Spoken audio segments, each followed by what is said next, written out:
अस्सलाम वालेकुम to everyone, I hope you all are doing good. आज की इस वीडियो में मैं आपको बताऊंगी कि रेजिन आर्ट के लिए बेसिक मटेरियल कौन सा रिक्वायर होता है। रेजिन आर्ट के लिए हमें सबसे पहले रेजिन रिक्वायर होती है। रेजिन आर्ट में दो तरह की रेजिन यूज होती है, इपॉक्सी रेजिन और यूवी रेजिन। अभी मेरे हाथ में इपॉक्सी रेजिन है। इपॉक्सी रेजिन को हम बड़े आर्टिकल्स में यूज करते हैं और यूवी रेजिन को हम जस्ट ज्वेलरी में यूज करते हैं, क्योंकि यूवी रेजिन काफी एक्सपेंसिव होती है और उसको हम ज्यादा यूज नहीं कर सकते। मेरे पास मैजिक की सुपर क्लियर इपॉक्सी है। ये काफी अच्छी क्वालिटी की रेजिन है और अभी मेरे पास ये 750 ml की पैकेजिंग है। इसके दो पार्ट्स होते हैं, ए पार्ट एंड बी पार्ट। मैं इसकी दोनों बोटल्स आपको दिखा देती हूँ। ये 2:1 का रेजिन है, जिसमें ए पार्ट को 2 टाइम्स लिया जाता है और बी पार्ट को 1 टाइम लिया जाता है। इजी वर्ड्स में हम ये कह सकते हैं कि अगर ए पार्ट के हम 2 स्पून ले रहे हैं तो बी पार्ट का 1 स्पून ऐड करेंगे। और इनकी मेजरमेंट्स हमने एक्यूरेट करनी होती हैं ताकि हमारा जो प्रोडक्ट है वो बेंडी ना बने या ब्लरी ना बने। रेजिन को मिक्स कैसे करते हैं ये एक प्रॉपर तरीका होता है जो कि मैं आपको नेक्स्ट क्लास में बताऊंगी। इस रेजिन को मैं किधर से ऑर्डर करती हूँ मैं उस पेज का लिंक मेंशन कर दूंगी। रेजिन के बाद हमें जो जरूरी प्रोडक्ट रिक्वायर है वो है मेजरिंग स्केल। ये रेजिन को मेजर करने के लिए यूज होता है। इसका प्रॉपर यूज मैं आपको नेक्स्ट क्लास में बताऊंगी, जिसमें मैं आपको रेजिन को मेजर करने का और मिक्स करने का प्रॉपर तरीका भी बताऊंगी। ये आपको इजीली मार्केट से मिल जाएगा। इसको हम किचन स्केल भी कहते हैं। इसकी प्राइस 1000 के राउंड अबाउट है। कहीं से आपको 1000 से कम का भी मिल जाएगा और कहीं से ये 1100 तक का भी मिलता है। नेक्स्ट हमें रिक्वायर होते हैं डिस्पोजेबल कप्स, या हम इनको आइसक्रीम कप्स भी कह सकते हैं। इन कप्स के अंदर हम रेजिन को मिक्स करते हैं और इनके साथ ही हमें आइसक्रीम स्टिक्स भी रिक्वायर होती हैं। आइसक्रीम स्टिक्स के साथ हम रेजिन को मिक्स करते हैं। आइसक्रीम स्टिक्स में भी 2 साइजेस होते हैं, एक बड़ा साइज होता है और एक छोटा साइज होता है। ये बड़ा साइज है और आप भी कोशिश करें कि बड़ा साइज ले, क्योंकि अगर हम बड़े कप के अंदर मिक्सिंग करते हैं तो इसी तरह हमारी जो फिंगर है वो रेजिन के अंदर डिप नहीं होती। नेक्स्ट हमारे पास आ जाते हैं कलर्स, जिनमें से सबसे पहले है ये मीका कलर्स। और ये मीका कलर्स तो मेरे फेवरेट हैं एंड आई होप के सब रेजिन आर्टिस्ट के ही फेवरेट होंगे। मीका कलर्स को हम जिस भी आर्टिकल में यूज करते हैं वो आर्टिकल बहुत ज्यादा अच्छा बनता है। जब हमने बड़े आर्टिकल्स में टेक्सचर क्रिएट करना होता है तब हम मीका कलर्स ही यूज करते हैं। ये मेरे पास एप्पल ग्रीन कलर में मीका है और मैं इसका टेक्सचर आपको चेक करवा देती हूँ और आप देख सकते हैं कि ये कितना ज्यादा शाइनी है। नेक्स्ट हमें रिक्वायर होता है pigment paste. Pigment paste shiny नहीं होता, ये मैट लुक देता है और ये आपके पास होना जरूरी है, क्योंकि बाज़ औक़ात हमारे पास सारे कलर नहीं होते तो हम इसको मिक्स करके और कलर्स बना सकते हैं। जैसे कि हमारे पास रेड कलर है तो हम रेड कलर के अंदर व्हाइट को मिक्स करेंगे तो वो पिंक बन जाएगा। स्टार्टिंग में सिर्फ आप ये व्हाइट पिगमेंट पेस्ट ही ले लें, बाद में आप बाकी पेस्ट भी ऐड कर सकते हैं। नेक्स्ट जी हमारे पास हैं ये चंक्स, जिनमें होलोग्राफिक चंक्स भी हैं और ग्लिटरी चंक्स भी हैं। इनको आप की चेन्स के ऊपर डिजाइनिंग करने के लिए भी यूज कर सकते हैं और ये तकरीबन हर कलर में ही मिल जाते हैं और इनकी प्राइस भी काफी लो होती है और ये बहुत सस्ते मिल जाते हैं। नेक्स्ट हमें रिक्वायर होते हैं मोल्ड। सबसे पहले है जी हमारे पास ये एक बेसिक मोल्ड, जिसको हम अल्फाबेटिक मोल्ड कहते हैं। ये स्टैंडर्ड साइज है और इसको हम अल्फाबेटिक कीचेन बनाने के लिए इस्तेमाल करते हैं। ये सारा मटेरियल आपको कहाँ से मिल सकता है उस स्टोर का लिंक मैं आपके साथ शेयर कर दूंगी और लास्ट पे उनका अकाउंट भी मेंशन कर दूंगी। नेक्स्ट हमारे पास है जी ये ज्वेलरी मोल्ड, और ये आपके पास होना जरूरी है, क्योंकि जब आप शुरू में एक्सपेरिमेंट्स करेंगे तो ये आपके बहुत काम आएगा। इसके अंदर हम छोटे छोटे एयर स्टड्स बना सकते हैं और पेंडेंट्स भी बना सकते हैं। तो जब आप एक्सपेरिमेंट्स करेंगे तो कुछ रेजिन वेस्ट भी हो जाएगा तो ज्यादा मसला नहीं होगा। और ये सबसे छोटा ज्वेलरी मोल्ड है जिसके अंदर हम स्टोन्स वगैरह बना सकते हैं। उसके बाद है जी ये एक और कीचेन मोल्ड। इसके अंदर हम फोटो कीचेन्स बना सकते हैं और ये भी एक मोल्ड है जिसमें हमारे पास राउंड शेप है,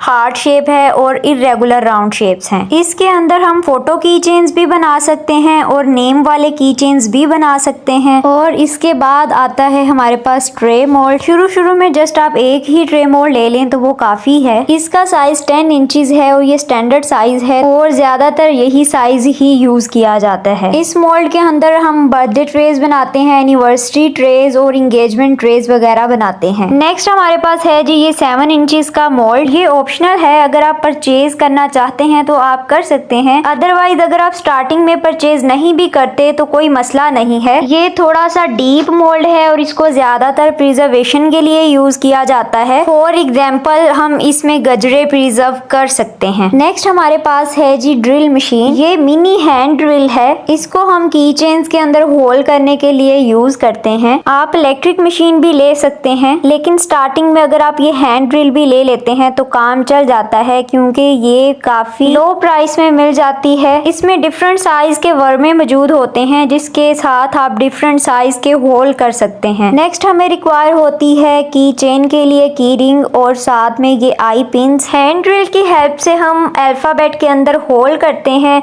और उस होल के अंदर हम इस आई पिन को इंसर्ट करते हैं और इस आई पिन के साथ हम की रिंग को अटैच करते हैं। इसके बाद हमें की रिंग रिक्वायर होती है, जो कि बहुत ही ज्यादा ये हाई क्वालिटी की है और इसमें हमारे पास दो कलर अवेलेबल होते हैं, golden colour and silver colour. Next हमारे पास ज्वेलरी आ जाती है, जिनमें से बेसिक मैं आपको बताऊंगी। सबसे पहले है जी हमारे पास झुमका बेसिस। ये हमारे पास जो है स्टैंडर्ड साइज होता है झुमका का। इसमें हमारे पास ये कार्ड शेप है, इसमें और भी शेप्स आपको मिल जाएंगी, जिनमें सर्कल शेप भी शामिल है और लीफ शेप भी शामिल है। इनमें दो कलर्स मिल जाते हैं, ये है एंटीक गोल्ड और एक आपको मिल जाता है सिल्वर। उसके बाद झुमकों में आ जाता है ये एक्स्ट्रा लार्ज साइज। इसका डिजाइन दूसरे वाले झुमकों से थोड़ा सा मुख्तलिफ है और इसमें जो नीचे पर्ल्स लगे हुए हैं वो भी व्हाइट कलर में हैं। ये टोटली आप पर डिपेंड करता है कि आप व्हाइट पर्ल्स में लेते हैं या गोल्डन बीड्स लेते हैं। और इनकी हुक्स सिंपल भी हो सकती हैं और डिजाइन वाली भी हो सकती हैं। मैंने ये डिजाइन वाली भी रख के दिखा दी है। इसके बाद हमारे पास ज्वेलरी में आ जाते हैं ये कुछ पेंडेंट बेसिस। स्टार्ट में आप कम ही बेसिस मंगवाएं और मंगवा के एक्सपेरिमेंट करके देखें। अच्छा जी, इनमें से जो होलो हैं, जैसे कि ये है ट्रायंगल शेप और ये है ओवल शेप और ये बटरफ्लाई शेप है, इनको हम बोलते हैं बेजल्स। और जो दूसरी हैं जिनके नीचे बेस लगी हुई है, जैसे ये है राउंड शेप में सिल्वर कलर में, इनको हम बोलते हैं पेंडेंट बेसिस। रेजिन की ज्वेलरी बनाने के लिए हमें जो इम्पोर्टेंट प्रोडक्ट्स रिक्वायर्ड हैं वो ये तीनों हैं। सबसे पहले जी हमारे पास ये है यूवी लैंप, जो कि यूवी रेजिन को ड्राई करने के लिए यूज होता है। नेक्स्ट हमारे पास आ जाती है यूवी टेप। इस टेप के ऊपर हम झुमका बेसिस और जो पेंडेंट की बेजल्स होती हैं, बेसिस होती हैं, उनको पेस्ट करते हैं, देन उनके अंदर रेजिन को पोर करते हैं। अब क्वेश्चन ये आ जाता है कि हम इसकी जगह पे सिंपल टेप यूज कर सकते हैं या नहीं कर सकते। तो इसका आंसर ये है कि सिंपल टेप को यूज नहीं कर सकते अगर आप अपनी ज्वेलरी नीट बनाना चाहते हैं। जो सिंपल वाली टेप होती है वो अपने निशान छोड़ देती है, लेकिन ये वाली टेप अपने निशान नहीं छोड़ती। उसके बाद आ जाती है जी ये यूवी रेजिन। इपॉक्सी रेजिन के दो पार्ट्स होते हैं और उन दोनों को मिक्स किया जाता है, लेकिन यूवी रेजिन का एक ही पार्ट होता है। इसके अंदर हम किसी भी चीज को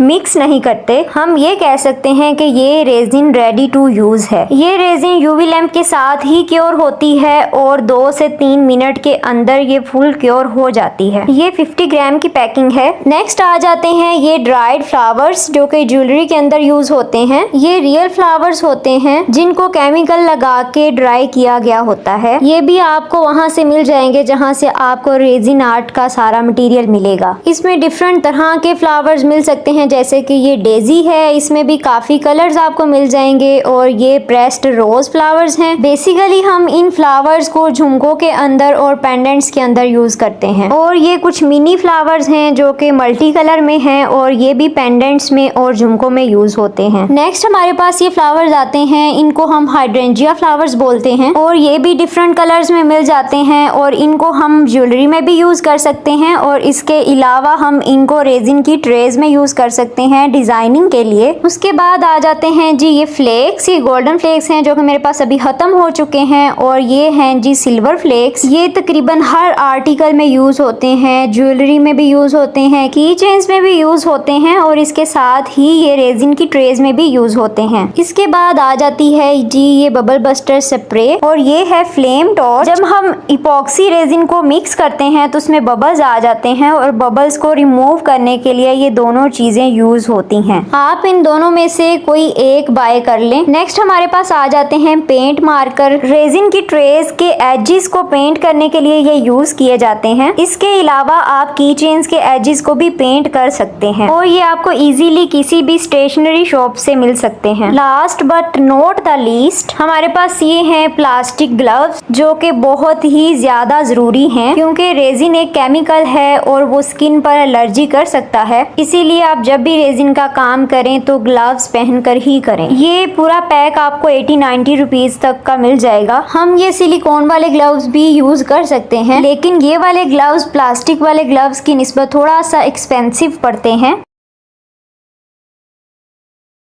तो बेस्ट यही है कि आप प्लास्टिक वाले ग्लव्स का ही पैक ले लें। रेजिन आर्ट के लिए बेसिक मटेरियल जो रिक्वायर होता है वो सारा मैंने आपको बता दिया है। अगर आपको कोई क्वेश्चन है तो आप कमेंट करके मुझसे पूछ सकते हैं। आज के लिए इतना ही था। आज के लिए अल्लाह हाफिज।